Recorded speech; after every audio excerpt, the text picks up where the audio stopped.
Baiklah, bertemu kembali dalam Malaysia Memilih pasca pemilihan yang dilakukan semalam. Sudah tentu waktu ini banyak persoalan. Ramai semalam, kalau saya buat live dekat TikTok semalam dah pukul 3-4 pagi, orang tanya siapa menang. Masalah saya sampai tunjuk kita punya race bar tu, tak ada, nampak tak ada garisan garisan simple majority tu, tak ada parti yang sampai itu lagi. Jadi, satu orang nak tahu cuti ke tak Isnin nanti. Cuti ke tak Isnin. Tapi Isnin esok juga penting untuk kita lihat dari segi pasaran. Bagaimana pasaran yang akan dibuka pada jam 9 pagi esok, apa ceritanya di bursa. Saya tease sikitlah, kawan saya Niaga Awani akan bawa banyak perkembangan esok. Sebenarnya kalau kita nak lihat dari segi prestasi pasaran, apa impaknya selepas proses pengundian, apa yang berlaku pada ketika ini. Tapi banyak juga apa yang berlaku esok adalah akan bergantung apa yang berlaku hari ini. Banyak juga pergerakan pemimpin-pemimpin kami sedang monitor pada ketika ini. Wartawan-wartawan kami berada di lapangan. Faris Daniel ada di WTC dan kemudian Syazwani di Istana Negara. SPR telah pun masuk ke Istana Negara untuk menyerah ataupun pemakluman secara rasmi keputusan PRU15 kepada Yang Tuan Agong. Banyak perkara-perkara. Berbalik, kita masih lagi nak melihat kepada perbincangan ataupun melihat kepada seorang lagi rakan kita sudah bersedia sebenarnya. Difahamkan Hasimi Mohamad yang berkampung di Sabah sejak bermulanya tempoh berkempen PRU ini, ada nak kongsikan mengenai dengan sidang media oleh Parti Warisan Datuk Seri Shafie Apdal sebentar tadi. Ada kongsikan sedikit perkembangan pada sidang media itu. Mungkin Hasimi boleh kongsikan langsung dari Kota Kinabalu, Hasimi. Baik, terima kasih Naila dan Haris. Sebelum kita melihat kepada apa intipati yang dimaklumkan oleh Presiden Warisan Datuk Seri Muhammad Shafie Apdal sebentar tadi dalam sidang media yang mana rakan tugas kita Hafiz telah pun mengikut rapat sidang media tersebut.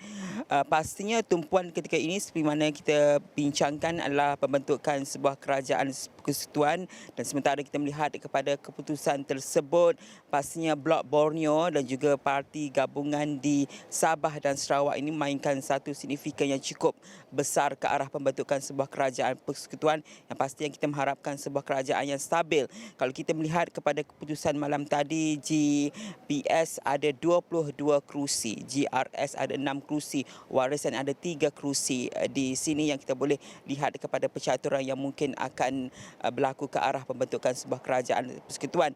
Dan malam tadi saya nak imbas sedikit apa yang dikatakan oleh pengerusi GRS Datuk Seri Haji Jinor, telah pun memaklumkan bahawa GRS dan GPS telah pun memutamatkan untuk memberikan sokongan kepada pembentukan sebuah kerajaan persekutuan. Namun ditekankan oleh Datuk Seri Haji Jinor bahawa setakat ini GRS dan GPS masih belum lagi memutamatkan untuk memberikan sokongan kepada gerakan ataupun gabungan mana. Namun kita melihat kepada perkembangan hari ini, perkembangan yang ataupun bayangan yang positif. Kita lihat kepada pengerusi GPS itu sendiri, Tan Sri Abang Johari Open telah pun membuat pertemuan dengan Tan Sri Muhyiddin Yassin yang ini kemungkinan besar ke arah pembentukan sebuah kerajaan persekutuan.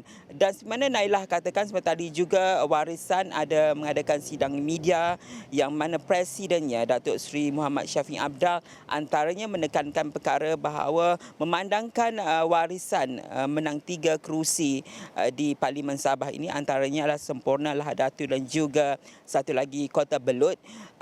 Pihak Warisan atau Parti Warisan ini terbuka untuk menjalinkan kerjasama dengan mana-mana pihak untuk memastikan pembentukan sebuah kerajaan yang stabil. Dan ditekankan oleh Datuk Seri Muhammad Shafie Apdal bahawa walaupun hanya 3 kerusi, mereka Warisan ini boleh memainkan peranan yang signifikan juga dalam pembentukan ke arah kerajaan yang stabil. Dan juga ditekankan oleh Datuk Seri Muhammad Shafie Apdal bahawa pihaknya Warisan akur dengan kekalahan yang disifatkan tidak mencapai apa yang disasarkan oleh Warisan untuk peringkat Parlimen Sabah ini. Kita dengarkan apa yang dikatakan oleh Datuk Seri Muhammad Shafie Apdal antara intipati dan sidang media sebentar tadi. Kita bukan nak design. We look into that. That's why I said, bila nak bincang tentang apa perkara, bukan kita lihat blok sana, tapi kepentingan satu Sabah, yang keduanya yang kita katakan Borneo blok yang ada. Ya. Pasal kalau kita lihat dari segi kita punya jumlah kecil saja. Itu yang harapan saya bagi seluruh rakyat Malaysia di Sabah, if only they can deliver to us the number 10 ke minimum like that, then we will have a better bargaining power. Ya, yang kita katakan bahawa look at the scenario now. I cannot be thinking for those guys in KL. Sama ada dia Barisan Nasional, sama ada Perikatan Nasional, sama ada Pakatan Harapan. First priority must be given to who we represent.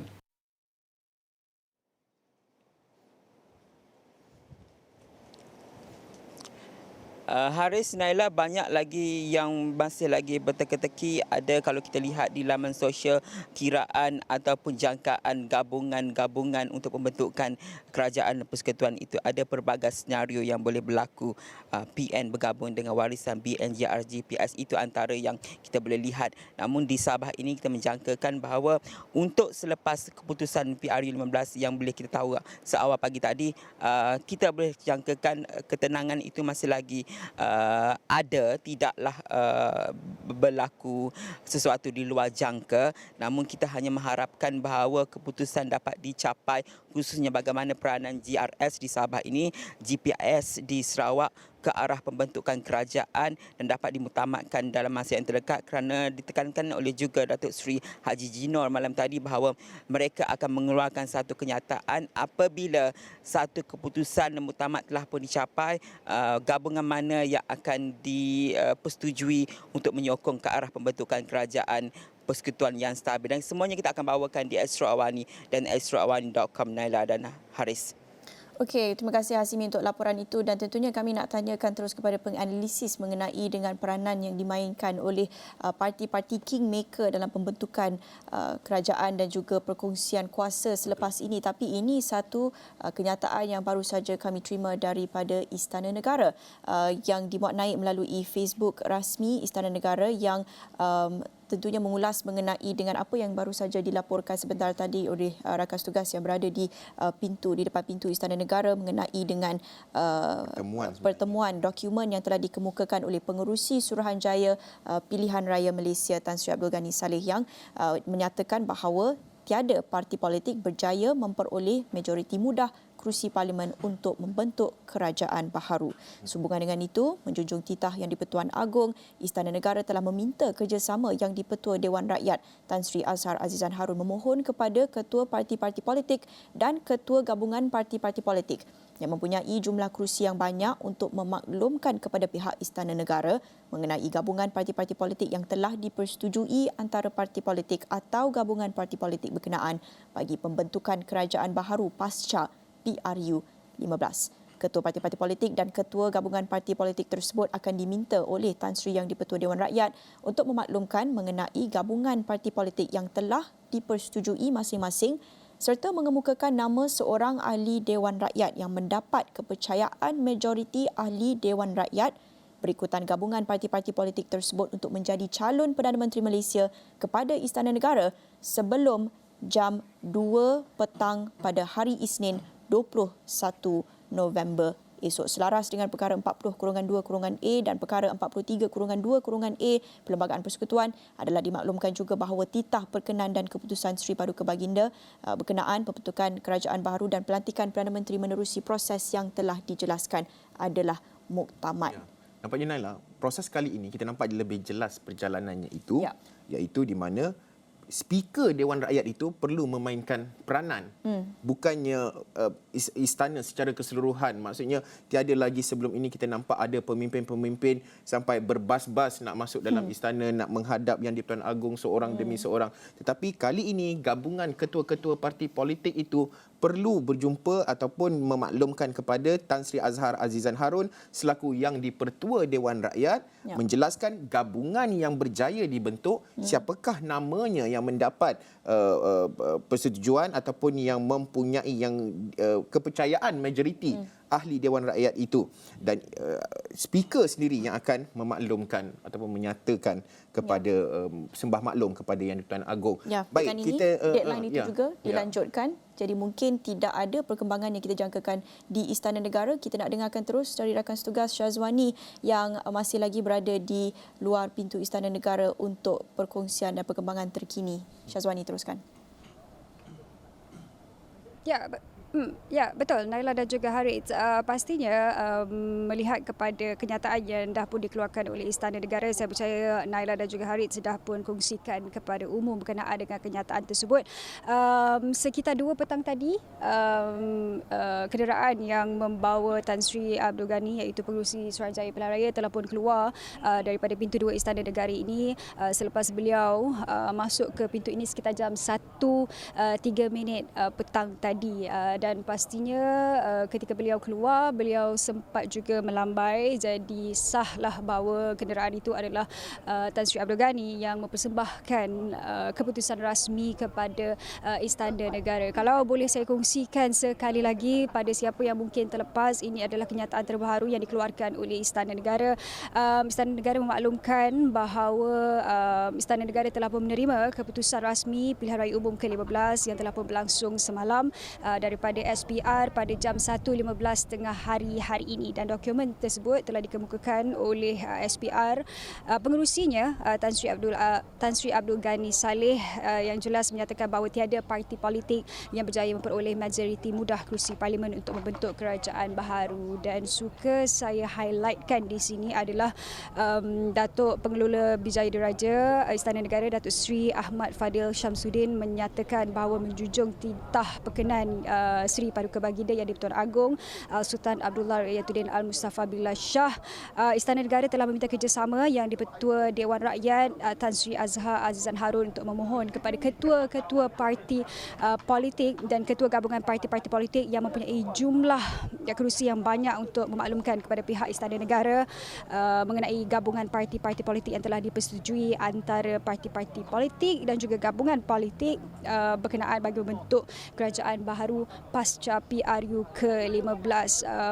Perkara penting juga yang kita nak highlightkan di sini adalah calon Perdana Menteri kepada Istana Negara perlu diumumkan kepada Istana Negara sebelum jam 2 petang pada esok 21 November 2022. Ia adalah selaras dengan perkara 40-2-A dan juga perkara 43-2-A Perlembagaan Persekutuan, dan adalah dimaklumkan juga bahawa titah perkenan dan juga keputusan Seri Paduka Baginda bagi membentuk kerajaan baharu dan juga pelantikan Perdana Menteri menerusi proses yang telah dijelaskan adalah muktamad. Itu kenyataan setakat ini apa yang dapat saya kongsikan. Pastinya melihat kepada perjalanan keluar dan masuk badan-badan pemimpin susulan daripada proses demokrasi dan juga keputusan rasmi yang diumumkan oleh Suruhanjaya Pilihan Raya semalam, Harith dan juga Naila. Okey, baik. Terima kasih Syazwani, dan mungkin Syazwani dah boleh balik kot tapi kita tak tahu apa yang akan berlaku lagi di Istana Negara itu. Anything can happen. Anything can happen. Malaysia ni orang panggil boleh land, apa-apa saja boleh jadi. Boleh Kita teruskan jadi. berkampung di sana. Okey, Syazwani, terima kasih atas laporan, dan sedikit lagi petikan jika boleh saya apa yang dinyatakan oleh Datuk Seri Ahmad Fadil Syamsuddin, Datuk Pengelola Bijaya Diraja Istana Negara. Antara perkara yang dititahkan oleh Seri Paduka Baginda Yang di-Pertuan Agong adalah menasihati rakyat dan ketua parti-parti politik akur dan menghormati proses demokrasi serta menerima keputusan PRU 15 dengan tenang serta berlapang dada demi menjaga keutuhan negara, kerana negara ini umpama harta pusaka di mana para pemimpin adalah pemegang amanahnya. Di mana Baginda turut mengingatkan bahawa negara memerlukan sebuah kerajaan yang stabil, berwibawa dan berintegriti untuk menjaga kemaslahatan rakyat dan memacu agenda kesejahteraan negara. Baginda juga mengajak rakyat untuk bersama mendoakan semoga proses pembentukan kerajaan baharu ini dipermudahkan dan berjalan lancar demi kepentingan dan kemakmuran negara, di mana Baginda seterusnya turut mengajak rakyat untuk bersama-sama mendoakan semoga Malaysia dirahmati dan diberkati serta dilindungi daripada sebarang bentuk bencana dan musibah. Saya nak membawa perbincangan kita untuk jam seterusnya ini melihat kepada apa yang perkembangan terbaru, titah dan juga kenyataan media yang dikeluarkan oleh Istana Negara ini. Dr. Nazri dan juga Dr. Taufik masih lagi bersama dengan kami pada ketika ini. Dr. Nazri, terlebih dahulu, bagaimana kita nak memahami proses ini, kerana kita nampak jelas Istana Negara maklumkan kepada speaker yang di-Pertua Dewan Rakyat perlu maklumkan kepada parti-parti politik, ketua-ketua parti, ketua-ketua gabungan yang ada, berikan nama. Maksudnya dalam kata lain, Korang bincanglah. Bincang, dapatkan, tentukan siapa, maklumkanlah kepada istana. Tapi peranan yang dimainkan oleh Speaker Dewan Speaker. Rakyat juga. Ini perkara yang baru, Presiden baru atau sebenarnya biasa diamalkan dalam politik Westminster? Macam mana? Kalau Westminster saya lihat Speaker kadang-kadang boleh dipanggil oleh Queen sebelum ini kan. Sekarang ini King lah. Namun tentu sekali arahan daripada ketua negara kan, daripada monarki kan. Cuma sebab kalau kita lihat pun tidaklah diminta speaker daripada ayat yang sampai dititahkan oleh baginda bahawa speaker menjadi orang tengah, tidak sekadar menghormati demokrasi berparlimen dan beliau sebagai pengurusi di parlimen meminta agar para ahli parlimen yang baru ini membuat satu pemufakatan, dan tentu sekali lah pemufakatan itu perlu ada sokongan 50% campur 1 tanpa istana memainkan peranan yang besar kan. Macam dulu macam tahun 20 kan yang berat, ambil masa 2 hari nak temu bual ke semua ahli kan. Jadi mungkin baginda pada kali ini nampak gaya mengangkat hubungan simbiosis di antara raja berperlembagaan dan juga demokrasi berparlimen. Bagaimana kata Haris tadi, berbincanglah dalam parlimen itu sendiri, walaupun parlimen tidak bersidang, tapi di dalam kalangan ahli parlimen, sebab kita kena faham parlimen ini bukan sekadar tubuh bangunannya, tapi institusi ahli parlimen dan juga kumpulan-kumpulan ini. So bincanglah dalam kalangan ahli parlimen, dapat sepakatan, persembahkanlah kepada raja berperlembagaan untuk disahkan, dibuktikan dan seterusnya diperkenankan dengan cara yang tertib. So makna kata hal ini akan dapat diselesaikan dalam masa yang lebih pendek lah. Mungkin kita akan dapat tahu keadaannya pada hari Selasa, mungkin lewat-lewat pada hari Rabu kan. Kerana dah ada tarikh akhirnya pada 2 petang. Jadi bagi saya nampaknya kita amalan yang baiklah sebab kita mengangkat ini antara perkembangan terbaru mungkin kan dalam kita menambah baik kedudukan amalan demokrasi berparlimen, di mana keputusan untuk memilih ketua di kerajaan di masa hadapan itu ditentukan dalam kalangan wakil-wakil yang telah kita pilih melalui pilihan raya. Itu bagi saya satu amalan yang sangat baik sebenarnya kan. Cuma sebab dalam keadaan yang terpecah-pecah pada hari ini, individu manakah yang boleh mendapat bargaining ataupun perundingan yang terbaik, sebab kita faham bargaining ini bukan sekadar saya lantik ketua dan sebagainya, tapi dia satu perkahwinan yang ada tuntutan-tuntutan yang tertentu. Jadi dan ini dan kita faham daripada gabungan tahun 2018, tahun 2020, tahun 2021, ada beberapa perjanjian dalam kalangan ketua dan juga mungkin setiausaha agung dan sebagainya dalam kalangan parti ini dibuat dengan cara yang agak sulit, yang tersorok kan. Jadi menyebabkan kemudiannya kerajaan itu mudah gugur 2020, 2021 dan 2022. Jadi saya faham kepada ketua-ketua pakatan-pakatan yang ada 7 paling kurang, 4 di Semenanjung, 3 di Sabah Sarawak. Masing-masing ini dah ada, walaupun warisan tadi hanya 3 saja, tapi 3 tu penting untuk menambahkan kestabilan. Masih nombor, masih kerusi juga. Masih kerusi. Ya, walaupun sebab kita lihat contohnya Tan Sri Muhyiddin Yassin kerajaannya 2020-2021 hanya dipertahankan kurang daripada 5 kerusi. Dan pentadbiran Ismail Sabri itu juga perlu dipertahankan, perlu distabilkan dengan MOU. Jadi 3 tu juga sebenarnya ada beberapa bargaining power. Sekurang-kurangnya kalau tak dapat hak negeri, mungkin peruntukan yang lebih adil di kawasan-kawasan yang dimenangi oleh warisan. Jadi ini sebenarnya dalam kekeruhan ni ada kejenihan sebenarnya, cuma perlukan sedikit masa bagi parti-parti ini sebab mereka berunding dengan kepentingan. Bagaimana mereka boleh menyatukan kepentingan yang pelbagai tadi. Identiti, kawasan, parlimen, informasi, transformasi kan. Timbalan Perdana Menterinya selepas memikirkan PM, kabinet-kabinet berapa wakil-wakil kami, kerusi pula selepas ini bagaimana, kerana perundingan itu hanya laku ataupun sangat-sangat laku sewaktu nak menubuhkan kerajaan. Selepas ditubuhkan kerajaan tu bargaining tu semakin kurang dia punya nilai itu kan. Jadi masing-masing cuba untuk memajukan kepentingan dan desakan yang terbaik. Kalau kita lihat sedikit sebanyaklah, kalau pada waktu perundingan untuk melantik Datuk Seri Ismail Sabri itu, sebenarnya kalau kita ingat, Premier Sarawak pada ketika itu tidak menyatakan sokongan kepada Ismail Sabri ataupun kepada Anwar Ibrahim. Beliau menyerahkan, kalau kita ingat balik, terpulang kepada kebijaksanaan yang di-Pertuan Agong Ya. untuk gunakan 18 tu nak hala ke mana sebenarnya. Tapi kali ini istana tidak ditarik masuk dalam politik parlimen kita ni. Diserahkan, diwakilkan kepada speaker membuat pengumuman, dan sebenarnya pengumuman itu bukannya yang sefaham saya lah, bukan membentangkan kepada speaker. Dimaklumkan kepada mereka tapi terus membentangkan kepada yang di-Pertuan Agong juga sebenarnya jika mempunyai majoriti 50-1 sekurang-kurangnya. Yang individu yang mendapat kepercayaan. Ya. Ya. Dr. Taufik rasa macam mana dengan proses yang telah pun dibentangkan, pilihan yang dikemukakan oleh Istana Negara kepada pemimpin-pemimpin parti dengan timeline, deadline baru yang telah ditetapkan sehingga jam 2 petang esok.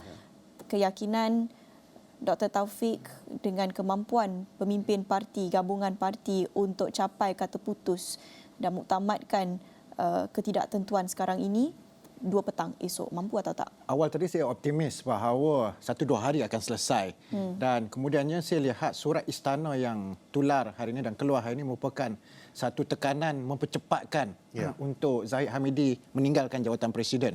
Kerana kita lihat kandungan itu sendiri menyatakan bahawa ketua-ketua parti harus memberikan nama yang mereka rasa mendapat kepercayaan majoriti kepada speaker. Dan sudah semestinya tim UMNO Putrajaya, Datuk Seri Ismail Sabri, tidak mahu lagi perkara yang berulang sebelum pembubaran parlimen itu apabila dicadangkan beberapa nama daripada bahagian-bahagian UMNO untuk dicalonkan, dan akhirnya kita lihat presiden seolah-olah menggunakan kuasa presiden itu untuk mencalonkan nama-nama yang pro kepada presiden. Jadi bagi pandangan saya, mereka tidak mahu lagi keadaan tersebut berlaku. Adakah mereka mahu lihat hanya Datuk Seri Ahmad Zahid Hamidi menentukan ke arah mana UMNO ataupun Barisan Nasional nak dibawa. Dan sebab itulah saya lihat sebenarnya dalam tempoh petang ini atau esok secepat-cepat mungkin Datuk Seri Ahmad Zahid Hamidi perlu meletakkan jawatan sebagai Presiden UMNO, dan kita lihat bagaimana Datuk Seri Najib Tun Abdul Razak sebelum ini begitu mengambil tanggungjawab berkenaan atas kekalahan tersebut, dan ini sebenarnya yang kita mahukan kerana UMNO perlu diwakili oleh pemimpin yang baru. Saya lihat Datuk Seri Muhammad Hassan lebih rasional dalam keadaan ini, dan Datuk Seri Muhammad Hassan akan berbincang dengan pemimpin-pemimpin Barisan Nasional yang menang dalam pilihan raya semalam untuk bersama-sama menentukan ke arah mana arah tuju Barisan Nasional selepas ini. Dan saya lihat favor ke arah Perikatan Nasional kerana DNA PAS Bersatu itu asalnya daripada UMNO Barisan Nasional. Takkan nak balik kepada bapa yang lain iaitu Pakatan Harapan. Jadi dalam keadaan tersebut saya yakin sebenarnya masalah ini akan selesai dengan begitu cepat, dan saya juga lihat hari ini tular kenapa tidak diberikan peluang kepada parti ataupun gabungan parti yang mendapat kerusi yang banyak untuk membentuk kerajaan. Bagi saya dalam Perlembagaan Persekutuan tidak tertera perkataan tersebut, dan kerana hanya mereka yang berjaya mendapat keyakinan majoriti di Dewan Rakyat barulah diberi peluang untuk dilantik sebagai Perdana Menteri. Ini yang perlu difahami oleh seluruh rakyat Malaysia. Kita kena lihat berdasarkan pada undang-undang itu sendiri, perlembagaan itu sendiri. Jangan kita membuat tafsiran politik dan undang-undang sendiri yang akhirnya menyebabkan lebih ramai rakyat terpinga-pinga dan keliru dengan perkembangan. Dr. Taufik, difahamkan ada perkembangan yang sedang berlangsung di WTC sekarang. Kita nak terus bersama dengan rakan tugas Faris Daniel di WTC. Faris? Jika Faris telah sedia, kita terus saja ada perkembangan terkini. Baik, Faris. Naila Huda, saya sekarang ni berada di Menara Dato' On dan dikatakan Tan Sri Noh Omar baru saja keluar daripada mesyuarat Biro Politik, dan sekarang saya cuba untuk mendapatkan audio. Saya ni pengurusi perhubungan Selangor. Sebagai pengurusi perhubungan Selangor, saya dilantik oleh Presiden. Tapi saya lihat dalam pilihan raya yang lepas, Presiden sudah hilang kepercayaan kepada saya. Saya sebagai pengurusi perhubungan, saya pun tidak dipanggil berbincang. Saya pun digugurkan. Sebagai calon, saya tidak kecil hati. Saya tak ada kecil hati pun saya digugurkan. Sebab saya pun dah lama dan 6 penggal lah pun. Tapi cara saya digugurkan itu, saya lihat seperti Presiden tidak menghargai apa yang saya buat selama ini untuk saya membantu membangunkan UMNO Selangor. Walaupun perancangan, saya cuba bawa tokoh-tokoh yang hebat daripada bawa Teguh Zafrul, bawa KJ walaupun akhirnya kalah. Akhirnya kalah. Tetapi apa yang saya nak maklumkan, bahawa apabila Presiden sudah tidak ada kepercayaan kepada saya sebagai Pengerusi Perhubungan Selangor, maka saya nak umumkan hari ini bahawa saya dengan resminya meletakkan jawatan sebagai Pengerusi Perhubungan UMNO Negeri Selangor, kerana bukan saja Presiden tidak percaya pada saya pun dah hilang kepercayaan kepada Presiden. Saya pun tadi minta kalau Presiden ni berjiwa besar, dia patut letak jawatan.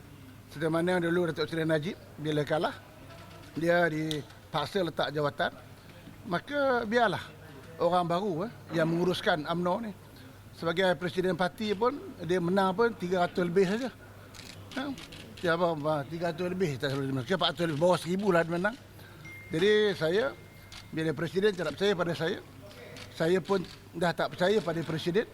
Dengan ini saya meletakkan jawatan sebagai Pengerusi Perhubungan UMNO Negeri Selangor. Tetapi saya masih lagi ahli Majlis Tertinggi. Jadi saya akan datang dalam mesyuarat ahli Majlis Tertinggi, tapi saya tidak lagi menghadiri mesyuarat Biro Politik. Desakan untuk letak jawatan tadi, Zahid letak jawatan, ada desakan tak? Tak ada. Saya tadi bercakap lah. Saya dah cakap dalam mesyuarat Biro Politik tadi. Saya telah cakap Presiden kalau berjiwa besar letak jawatan. Penerimaan Zahid macam mana? Tak ada itu saya cakap, itu terpulang oleh dia. Okey? Ahli lain ada. Selain ada lagi. Tak, saya tak mau komen yang lain. Okey? Nah, saya cakap saya. Saya cakap itu saya tak mau tanya. Okey. Saya cakap pasal saya aja, okey? Terima kasih Tan Sri. Terima kasih.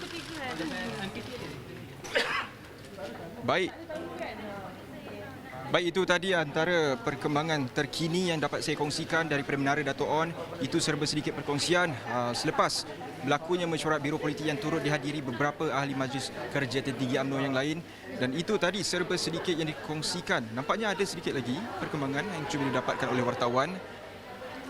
Okey, nampaknya dah lambai dah wartawan-wartawan di luar sana. Baik, itu tadi perkembangan terkini yang dapat saya kongsikan. Tan Sri Noh Orma, Pengerusi Perhubungan UMNO Negeri Selangor, letak jawatan serta-merta selepas menyatakan ketidakpercayaan terhadap Presiden UMNO Datuk Seri Ahmad Zahid Hamidi dan juga Pengerusi Barisan Nasional Datuk Seri Ahmad Zahid Hamidi. Dan katanya juga tadi beliau masih belum mendapatkan sebarang reaksi daripada ataupun mendapat sebarang maklum balas daripada Datuk Seri Ahmad Zahid Hamidi sendiri. Katanya itu sendiri tadi adalah serba sedikit perkembangan tentang beliau saja, dan beliau tidak bercakap tentang apa lagi intipati mesyuarat yang berlangsung sejak jam 12 tengah hari tadi. Dan saya sudah berada di sini sebenarnya, Naila dan juga Harith, sejak jam 11.30 pagi tadi. Dan selain Tan Sri Noh Omar, ada juga Datuk Seri Khalid Nordin, Datuk Seri Johari Abdul Ghani, Datuk Seri Bon Mutaradin, dan mereka masih lagi berada di atas. Dan saya akan nantikan sebarang perkembangan sekiranya ada mungkin maklum balas yang mungkin boleh kongsikan oleh mereka daripada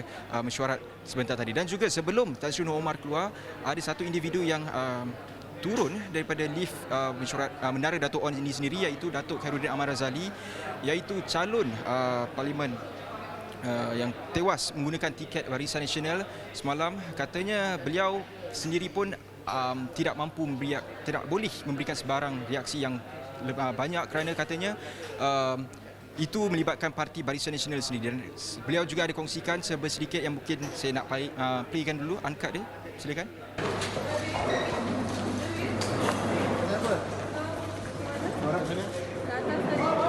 Oh, saya tak tahu. Saya tak terlibat dengan apa sahaja rundingan. Saya datang melawat saja. Lawat siapa? Tak ada. Lawat siapa? Dengan pegawai saja. Pegawai? Ya. Ada jumpa dengan pemimpin UMNO tadi? Itu biasalah, jumpa biasa je. Siapa yang ada jumpa? Itu ramai kat atas sana. Aku tak tahu lah. Itu bukan saya punya urusan lah. Okey? Ya. Tahu? Itu bukan soalan untuk saya lah. Tanya pimpinan kat atas. Okey? Boleh? Okey. Tapi kalau pandangan peribadi sendiri bagaimana? Apa yang dimahukan? Gabungan yang macam mana? Yang boleh menstabilkan kerajaan Malaysia dan untuk rakyat Malaysia.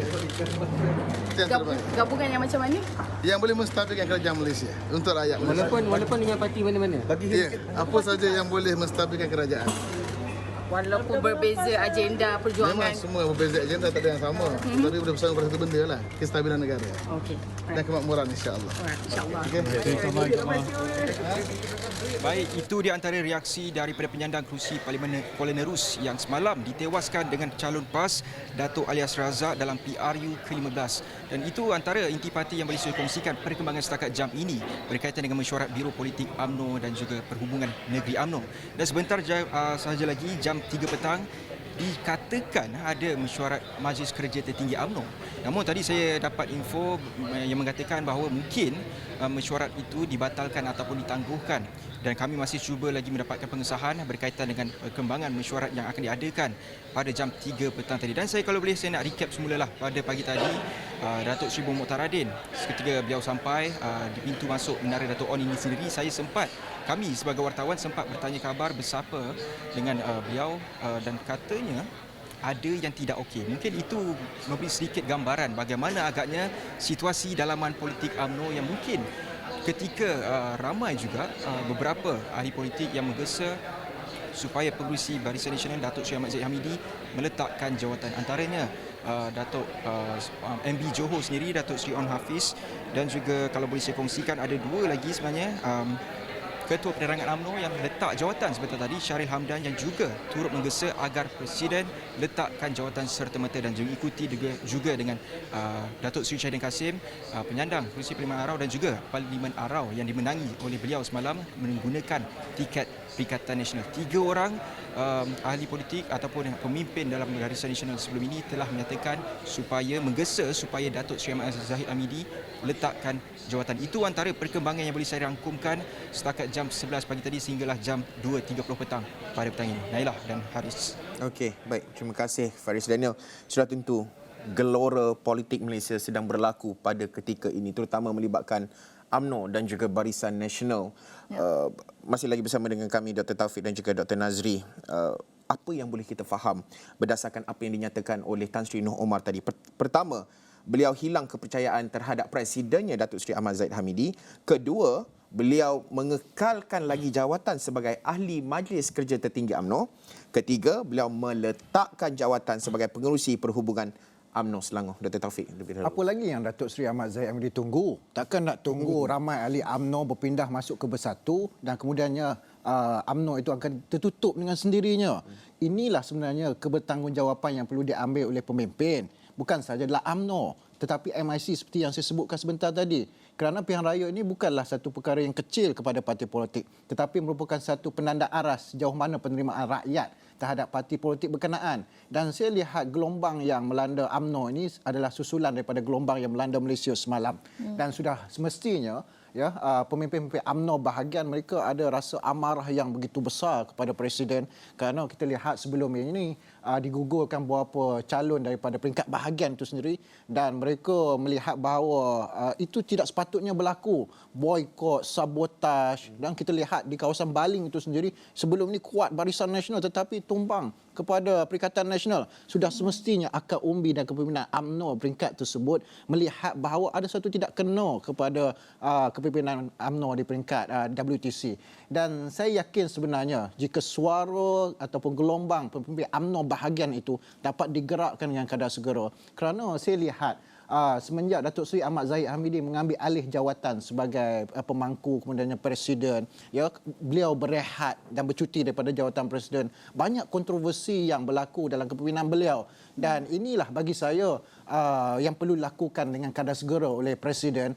Dan apa salahnya, kerana pemimpin datang dan pergi, parti akan terus kekal. Dan perkara tersebut juga pernah berlaku pada PAS, zaman Datuk Asri Muda, apabila perwakilan yang mendesak beliau untuk meletak jawatan sebagai Presiden, dan beliau akhirnya mengambil tanggungjawab tersebut untuk meletakkan jawatan. Dan itu juga berlaku pada Datuk Seri Ahmad Zahid Hamidi.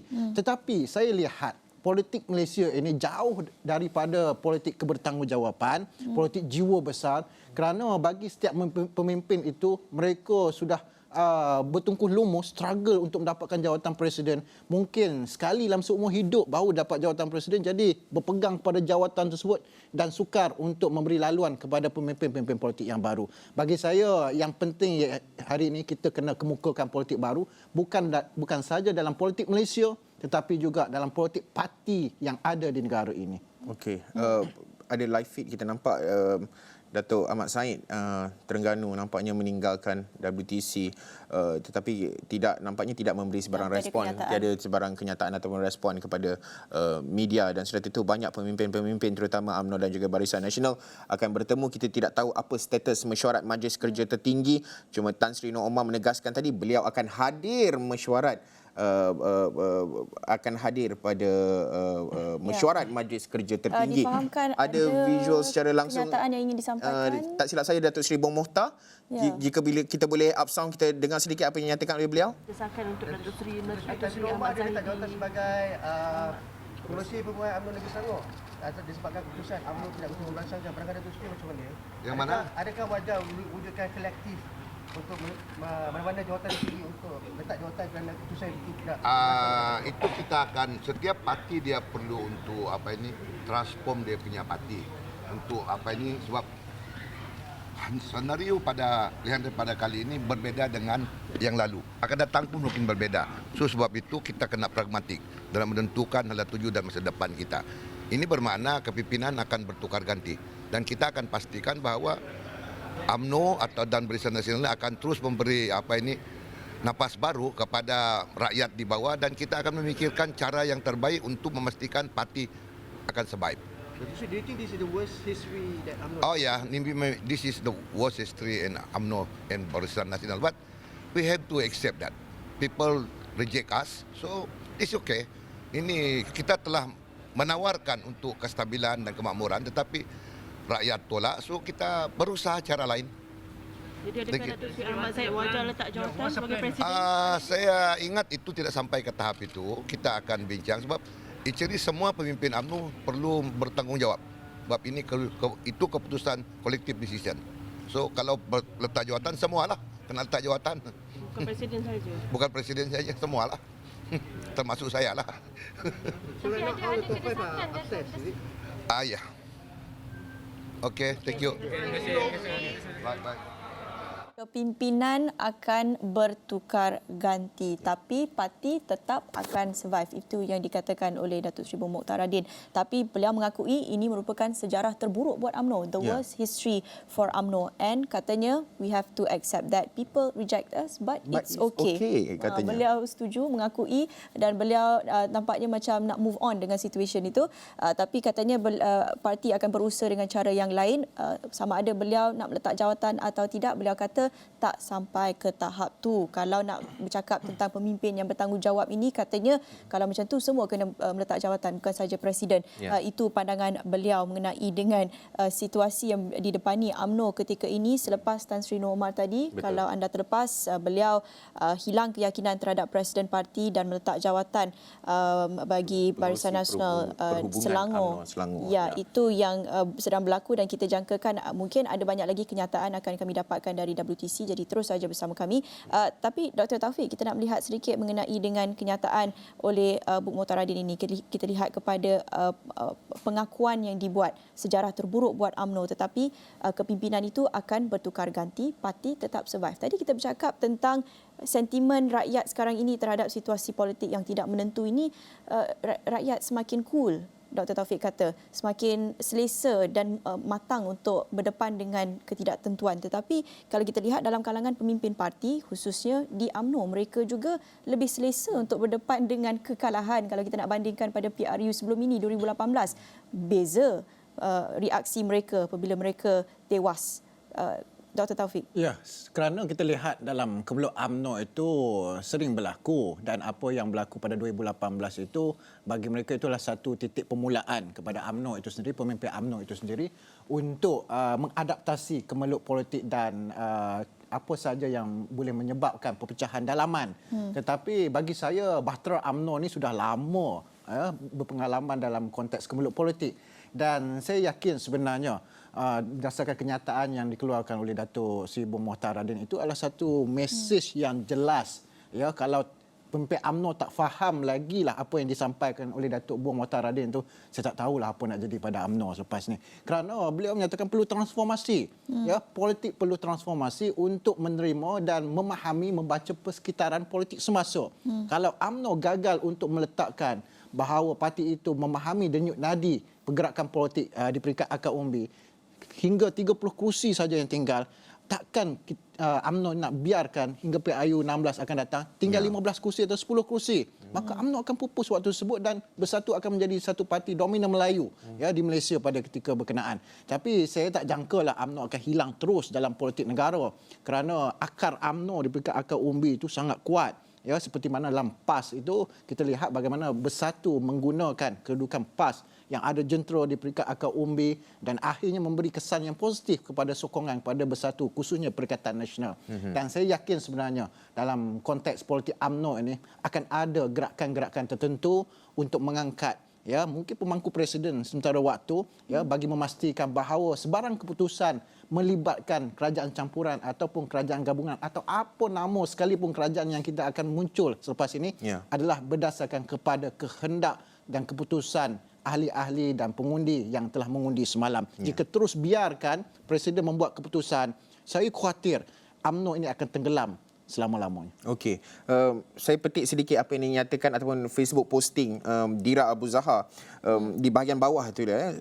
Antaranya beliau menyatakan bahawa sebagai pemimpin muda dalam parti, saya juga menyahut seruan Menteri Besar Johor Datuk Onn Hafiz Ghazi bahawa dengan penuh rasa hormat dan rendah diri agar Presiden UMNO Datuk Seri Zahid Hamidi mengundurkan diri. Bahkan dalam situasi genting hari ini, sebarang bentuk rundingan perlu dibawa ke meja perbincangan Majlis Kerja Tertinggi UMNO. Namun saya menzahirkan rasa kecewa kerana seolah-olah MKT sebagai pembuat keputusan tertinggi diketepikan dan mesyuarat MKT dibatalkan. Sebab itu kalau kita nampak Tan Sri Nur Omar tadi menegaskan bahawa beliau masih lagi MKT dan akan hadir mesyuarat MKT. Bagaimana Dr. Nazri kita meneliti, kita dahlah nak memilih Perdana Menteri tetapi pada masa sama gelora apa yang berlaku di dalam UMNO Barisan Nasional kita tidak boleh kesampingkan. Dr. Nazri. Sebagaimana kata Dr. Taufik tadi, accountability seseorang presiden itu penting kan. Kita lihat 2008 ketika itu Perdana Menteri Tun Abdullah gagal mempertahankan, menang tapi gagal mempertahankan 23 majoriti, letak jawatan kemudiannya pada tahun 2009. Datuk Seri Najib tidak menunggu lama, keesokan harinya mengumumkan tewas dan mengundur diri. Dan kita faham desakan untuk mengadakan pilihan raya pada kali ini datangnya daripada Datuk Seri Zahid Hamidi sendiri. Jadi beliau sebagai presiden, sebagai ketua strategi harus mengambil tanggungjawab, accountability untuk bagi saya meletak jawatan dan menyerahkan kepada pucuk pimpinan tertinggi UMNO dalam menentukan hala tuju baru parti, apatah lagi dalam keadaan UMNO pada hari ini semakin hilang sokongan, lebih kurang 25% saja daripada keseluruhan undi popular yang ada semalam. Jadi satu panggilan bangkitlah kepada UMNO kan, bahawa amalan sebelum perlu sebagaimana kata Datuk Seri Boh Mokhtar tadi memerlukan transformasi kan dalam mereka bertindak balas dengan perubahan-perubahan yang ada pada ketika ini. Betul. Dan meletakkan kembali UMNO pada asasnya dan amalan yang penting iaitu intra-parti demokrasi dalaman parti, bukan lagi ditunjangi kan. Tapi ini bukan masalah UMNO semata-mata lah, ada juga parti-parti lain. Masalah intra-parti demokrasi di mana presiden terlalu berkuasa dalam sesebuah parti. Kadang-kadang menguntungkan, macam contoh di Johor dan juga Melaka nampak gaya menguntungkan, tapi di peringkat nasional kemudiannya kan lebih merugikan sebenarnya. Tapi amalan yang terbaik adalah sebagaimana kata rakan saya juga tadi kan, YB Dira Abu Zahar, mengembalikan parti kepada bukan sekadar pemimpin tapi juga kepada penyokong ataupun kepada ahli-ahli mereka. Mereka telah memberikan sokongan, telah membuat keputusan dalam pemilihan Datuk UMNO kan sebelum ini tentang hala tuju parti dan sebagainya. Dan keputusan pun telah keluar semalam, pemimpin baik yang paling tinggi dan juga dalam kalangan yang tertinggi perlu cakna dan perlu respon dengan keputusan yang telah ada dan juga bagaimana bertindak balas di masa hadapan dalam memastikan kemandirian UMNO pada masa depan. Jatuh bangun itu biasa, tapi kalau kita tak respon, dia mungkin lebih teruk ataupun lebih sukar di masa hadapan. Desakan demi desakan. A little bit too late mungkin, terlalu lambat atau tepat bermasanya sekarang ini untuk mengambil pengajaran? Macam mana Dr. Nazri? Itulah sebenarnya bagi saya ada satu missed opportunity lah, kan. Sepatutnya gerakan untuk menambah baik UMNO ni telah dimulakan bagi saya lah kalau secara personal di bawah pentadbiran Ismail Sabri itu sendiri, kan. Tapi peluang itu tak diambil, a missed opportunity. Kan, sebab kita faham mungkin Datuk Seri Ismail Sabri adalah orang nombor 3 dan memerlukan juga sokongan daripada kumpulan Zahid paling kurang je 15 orang, kan. Walaupun ketika itu pentadbiran Ismail Sabri ada sokongan yang besar daripada Pakatan Harapan melalui MOU. Betul. Tapi that was a path not taken. Kalau boleh dikatakanlah. Path not taken. And this is what happened.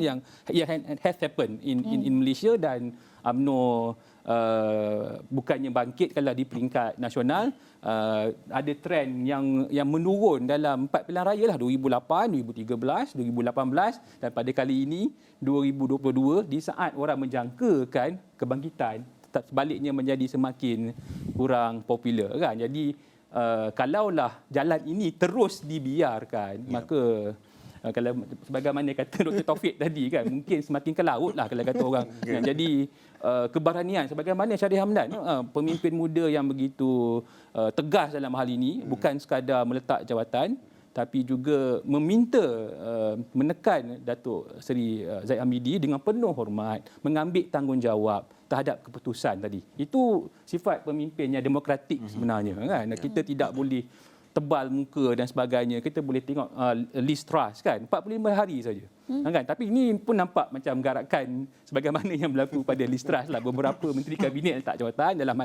kes ini, pemimpin utama mula letak jawatan yang kurang penting dalam membuat keputusan. Kan? Tapi yang buat keputusan itu masih lagi mengekalkan dalam kes Nur Omar tadi, kan. Masih ada lagi final say dalam MT, kita faham, kan. Betul. Tapi itulah dia bawa Zaid Hamidi, MT nampak gayanya agak-agak lemah, kan, berbanding dengan institusi presiden. Tapi ini tiba masanya bagi saya UMNO ke hadapan, memperkenalkan, memperkasakan parti ke arah intra-parti demokrasi, tidak lagi membenarkan institusi untuk dikawal oleh 1-2 orang saja. Sebaliknya, secara yang lebih egalitarian, secara lebih sama dan secara bersama. Haris. Baik, saya nak bawa perbincangan kita cerita UMNO lah. Mesyuarat MT pun katanya dibatalkan, tapi kita tidak tahu, tidak dapat kepastian lagi secara menyeluruh pengesahan berkenaan dengan mesyuarat MT UMNO itu gelora satu perkara. Saya nak bawa kembali perbincangan, naratif perbincangan kita dalam kita nak menentukan siapa yang nak memimpin negara kita ni, siapa yang nak lead. Kalau kita lihat Perikatan Nasional Pakatan Harapan mempunyai kerusi yang seimbang di situ, memerlukan sokongan-sokongan dari rakan-rakan yang lain di negeri Sabah Sarawak, termasuklah parti-parti mungkin di peringkat bebas maupun parti yang lain-lain juga. Antara cadangan, kalau boleh saya quote sedikit apa yang dinyatakan oleh Ideas baru mengeluarkan kenyataan di mana Ideas seru kepada rundingan berasaskan dasar, bukannya rundingan berasaskan naungan sebagai asas pembentukan kerajaan. Di mana jika boleh saya quote sikit apa yang dinyatakan oleh Ideas menerusi kenyataannya, memperakui bahawa pilihan raya PRU15 telah menghasilkan keputusan parlimen tergantung apabila tiada mana-mana gabungan parti yang berjaya memenangi majoriti mudah. Ketika gabungan-gabungan parti ini sedang berunding sesama sendiri untuk membentuk kerajaan persekutuan, Ideas menggesa agar rundingan ini dilakukan berasaskan dasar dan bukannya pengagihan pelantikan bersifat naungan. Bagaimana kita nak memahami cadangan yang dikemukakan ataupun mungkin ada cadangan-cadangan lain di mana antara perkara yang dibimbangi kalau kita lihat perbincangan dari segi kedudukan di dalam kabinet, pengerusi-pengerusi syarikat berkaitan kerajaan, GLC, GLIC, tawaran-tawaran untuk badan berkanun dan sebagainya. Kerana itu merupakan, kalau biasanya kita dengar dari segi perbincangan negotiation, itulah perkara-perkaranya. Tetapi sedangkan perkara paling penting adalah melibatkan dasar. Kita ada bajet 2023 yang nak kena dibentangkan semula ni. Banyak lagi perkara-perkara penting yang perlu didahului daripada jawatan-jawatan melibatkan GLC, nak menentukan kami ni ramai ni nak sokong, kamilah kena dapat banyak. Walaupun kami sikit, kami yang menentukan kemenangan, kami kena dapat juga banyak seat. Bagaimana kita nak faham perkara ini? Saya nak ke Dr. Taufik terlebih dahulu. Cadangan yang ideal itu, kita dalam konteks negara demokrasi itu akan datang daripada pelbagai pihak. Kita tidak boleh tolak sedemikian. Tetapi realitinya kita akan melihat bahawa apa yang dinyatakan oleh IDs tu, dia seolah-olah mengharapkan satu gabungan antara Perikatan Nasional dan Pakatan Harapan. Itu yang saya tafsir daripada kenyataan tersebut. Tetapi saya lihat sukar keadaan tersebut boleh berlaku kerana kita lihat kekuatan yang sudah ada di peringkat gabungan Perikatan Nasional dan bagaimana Borneo itu sungguh favor kepada Perikatan Nasional. Dan saya yakin sebenarnya dalam konteks perkembangan politik hari ini untuk membentuk sebuah kerajaan persekutuan, Tan Sri Muhyiddin Yassin ada peluang untuk menjadi Perdana Menteri dan beliau berada di hadapan meskipun kita lihat pool-pool di luar sana itu bercampur baur. Tetapi dalam konteks hari ini, kita lihat bagaimana karma itu kembali kepada Datuk Seri Ahmad Zahid Hamidi kerana Tan Sri Muhyiddin Yassin diturunkan sebagai Perdana Menteri bukannya diturunkan oleh rakyat. Ya, beliau diturunkan oleh gerakan yang dilakukan oleh Datuk Seri Ahmad Zahid Hamidi dan kumpulannya. Dan bagi saya apa yang berlaku semalam kepada UMNO itu Barisan Nasional merupakan karma yang kembali memakan diri kepada pimpinan Datuk Seri Ahmad Zahid Hamidi. Dan apa yang saya boleh simpulkan dan boleh rumuskan, sebenarnya yang berlaku semalam ialah langkah Hadi. Bukan langkah Sheraton, langkah Kajang, tapi langkah Hadi. Kenapa saya katakan langkah Hadi? Hadi di saat akhir berjaya mencari satu strategi yang akhirnya menjayakan atau memberi kejayaan yang besar kepada PAS itu sendiri, memulangkan bukan sahaja daripada Muafakat Nasional, akhirnya mereka pulang kepada kekuatan Perikatan Nasional dan inilah saya nampak kejayaan yang dilakukan oleh PAS. Bukan sekadar hanya bersaing menggunakan simbol parti-parti politik di negeri-negeri tertentu. Itu merupakan satu strategi yang licik. Kalau sesuatu keadaan yang tidak memihak kepada Perikatan Nasional, maka mereka ada koalisi menggunakan simbol PAS dan boleh menentukan gabungan-gabungan politik yang baru. Jadi bagi saya dalam konteks Pilihan Raya Umum ke-15 semalam tu, PAS mendapat satu kelebihan yang besar daripada pergerakan undi Melayu dan protes terhadap kepimpinan Datuk Seri Ahmad Zahid Hamidi dan pengundi Melayu mencari alternatif selain daripada Pakatan Harapan dengan mengundi Perikatan Nasional. Okey, dalam kita bercakap tentang saya nak berbalik kepada cadangan ideas tadi tu kan, seruan untuk rundingan itu berasaskan dasar, bukannya rundingan berasaskan naungan sebagai asas pembentukan kerajaan. Satu presiden yang saya boleh fikirkan MOU, Memorandum Persefahaman itu ada nilai-nilai, ada reformasi yang ingin diusahakan, itu menjadi asas. Mungkin ada juga negotiation, power sharing antara kuasa parti tertentu, tetapi secara telusnya apa yang diterangkan kepada umum ketika itu adalah MOU yang menjadi asas ketika itu. Dan itu pentingnya apabila mungkin yang cuba disampaikan ideas ini, apabila nilai, apabila dasar itu menjadi pegangan, mungkin itu dapat menjamin kestabilan yang lebih stabil, yang lebih lama, yang lebih solid. Dan bercakap tentang soal kestabilan, itu yang diperlukan juga untuk kelangsungan ekonomi, kelangsungan tadbir urus kerajaan. Dengan itu, kami nak kongsikan satu kenyataan oleh Tan Sri Datuk Sri Muhammad Zuki Ali, Ketua Setiausaha Negara. Kita nak terus saja ke bilik berita, ke skrin sesentuh touch screen kita bersama dengan rakan setugas Fahmi Izzuddin untuk kongsikan mengenai dengan kenyataan ini, Fahmi. Ya, sekarang ni baru sebentar tadi kita dapat kenyataan daripada pejabat Ketua Setiausaha Negara di mana kalau kita dapat lihat dengan tajuknya Komitmen Perkhidmatan Awam, menjunjung kasih titah Kebawah Maha Mulia Sri Paduka Baginda Yang di-Pertuan Agong berkenan pembentukan kerajaan pasca Pilihan Raya Umum ke-15 dan anggota Perkhidmatan Awam terus komited mendukung konsep neutrality dan government of the day berlandaskan rule of law. Mendepani situasi semasa, saya memberi jaminan bahawa anggota Perkhidmatan Awam akan terus menyempurnakan tugas yang diamanahkan dengan penuh dedikasi bagi memastikan penyampaian perkhidmatan kerajaan tidak terjejas kepada rakyat dan pemegang taruh. Anggota Perkhidmatan Awam sentiasa siap sedia dan berpegang teguh kepada prinsip dan ikrar Perkhidmatan Awam demi rakyat dan negara yang kita cintai. Itulah kenyataan yang dikeluarkan sebentar tadi. Haris dan Naila. Okey, baik. Terima kasih Fahmi. Berbalik kepada perbincangan kita, Naila. Saya nak dapatkan pandangan Dr. Nazri melihat kepada apa yang dinyatakan oleh ideas tadi. Rundingan berasaskan dasar ini kerana dasar itu is the main pillar. You jangan nak letak perkara-perkara lain, nak seat, nak berapa GLC, nak berapa. Dasar itu. Dr. Nazri? Ya, kita sebenarnya dalam amalan politik kita ada beberapa penyimpangan kan. Sepatutnya politik ni berasaskan perwakilan, berasaskan dasar, berasaskan program. Tapi ialah kita dengan sistem tradisionalnya kan, elemen-elemen feudal masih ada. Hari ni orang panggil feudal baru ataupun neo-feudal kan. Jadi politik kita kan, bila kita lantik perwakilan sebelum ini, sebahagian kalau bukan sesetengah itu bertindak seperti pembesar.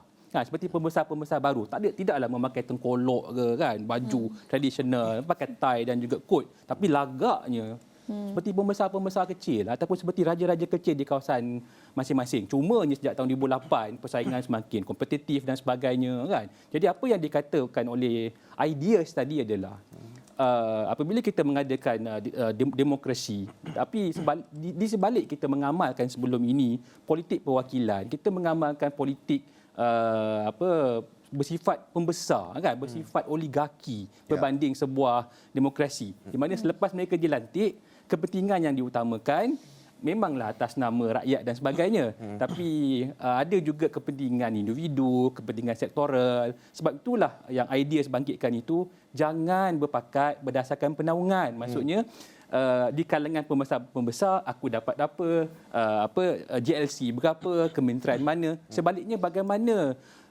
mereka sebagai perwakilan mewakili segmen masyarakat yang mereka menangi tadi, baik di Semenanjung, Utara, Selatan, di Sabah, Sarawak, di Tengah dan sebagainya. Sebab mereka ada tanggungjawab mewakili kepentingan dan suara masyarakat masing-masing yang telah mengundi mereka. Dan sebagai sebuah kesatuan dalam sebuah parti, dalam mereka ingin berunding dengan parti-parti yang lain untuk membentuk kerajaan, memberi mandat dalam melaksanakan dasar dan program, seharusnya kepentingan-kepentingan itulah yang dimajukan dan cuba untuk disepakati kan. Macam contoh, kerjasama di antara Pentadbiran Ismail Sabri dengan PH sebelum ini telah membolehkan, meskipun PH sebagai pembangkang, tapi membolehkan agenda reformasi dilaksanakan dalam Pentadbiran Ismail Sabri dan juga menyebabkan parlimen itu tidaklah sebagaimana amalan sebelum ini satu parti dominan, sebaliknya melibatkan amalan kerajaan bersama, co-governance melalui parlimen. Sebab itu idea di sebalik yang dikatakan oleh ideas itu sendiri adalah kesepakatan itu perlu berasaskan kepada kerjasama, kompromi, kesepakatan, dasar-dasar yang telah ditentukan, yang telah ditetapkan oleh parti, bukannya bersifat feudal, bersifat jawatan-jawatan kan di peringkat personal, sebaliknya bersifat nasional dan sepaling kurang mewakili aspirasi dan kepentingan parti dan juga masyarakat-masyarakat yang mereka wakili, yang telah mereka menangi dalam pilihan raya semalam. Ya, dan saya juga percaya apabila kita meletakkan dasar itu sebagai keutamaan, kepercayaan rakyat itu akan lebih tinggi kepada pembentukan yang dibentuk. Orang mungkin sebelum ini orang akan mengandaikan bahawa untunglah dapat JLC nanti dapat apa. Tapi kalau dasar itu diletakkan sebagai keutamaan, kita percaya, kalau saya meletakkan diri saya akan percaya bahawa baguslah ada gabungan yang meletakkan dasar kepada rakyat itu sebagai keutamaan mereka. Dan sekurang-kurangnya rundingan perjanjian itu terbuka, telus. Seperti yang doktor katakan, itu ada perkara yang menggabungkan mereka itu yang lebih stabil, yang lebih terbuka, bukan sekadar mungkin jawatan, mungkin ada perkara-perkara lain. Itu yang berlaku behind closed doors. Itu yang diperlukan sekarang ini, ketelusan dan kepercayaan rakyat. Ya, baik. Selain kita cakap di peringkat federal ini, ada negeri-negeri juga sedang dua negeri, Pahang dan juga Perak, masih lagi menjadi tanda tanya. Di Perlis kita tahu di bloknya nanti kita akan nampak majoriti semuanya biru gelap. Satu sahaja ada pembangkang nanti.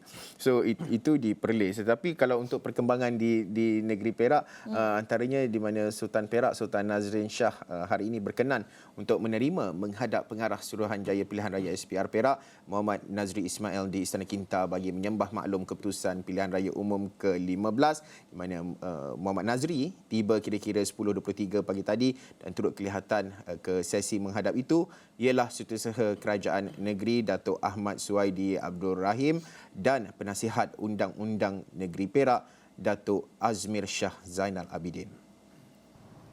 Sesi itu berlangsung selama kira-kira 1 jam dan cubaan pihak media mendapatkan komen di luar pintu pagar istana tidak membuahkan hasil. Difahamkan tiada wakil atau pimpinan utama parti politik menyertai sesi itu kerana berada di kawasan masing-masing atau di Kuala Lumpur bagi menghadiri mesyuarat berkaitan keputusan PRU15.